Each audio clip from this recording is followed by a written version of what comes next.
এখন হয়তোবা শুনে ভালো লাগবে যে বাচ্চাটা আমাদের কাছে আছে, সহি সালামতে ভালো আছে। কিন্তু আমাদের পরে একটা হয়তোবা রিয়াকশন আসতে পারে, যেহেতু ওনরা একটু কাগজে কলমে লিখে রাখছে, এখন হয়তোবা ওনরা এই বাচ্চাটাকে আবার চুরি করে নেওয়ার একটা প্ল্যান সাজাইছে। হ্যাঁ, প্ল্যান সাজাইছে।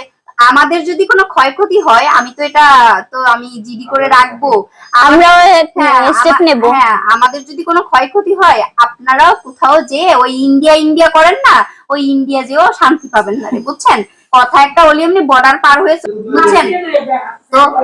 তো আমি একটা কথাই বলবো, আমাদের নিয়ে আপনাদের মাথা ব্যথা করার দরকার নেই। আর আপনার বউ ছেলে মেয়ে আমার কাছে আছে, আপনার বউও বলেন নাই যে আপনার সঙ্গে সংসার করবেন, আপনারা বলছে ভালো হইতে না করেন।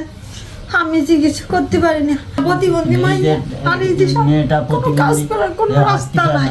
আপনারা যদি সহযোগিতা করেন তাহলে আমার চিকিৎসাটা আমি করতে পারবো। অসহায় মানুষের পাশে হাত দিয়ে আমরা তার কাছে খুশি পাবো। আমার এমন কেন লোক নাই বাস, আপনারা একটু সাহায্য করেন। পরিস্থিতি নাই। আপনারা আশা রাখি সবাই সাহায্যের হাত বাড়াই দিবেন। আমি যোগাযোগের নাম্বার দিয়ে দিব।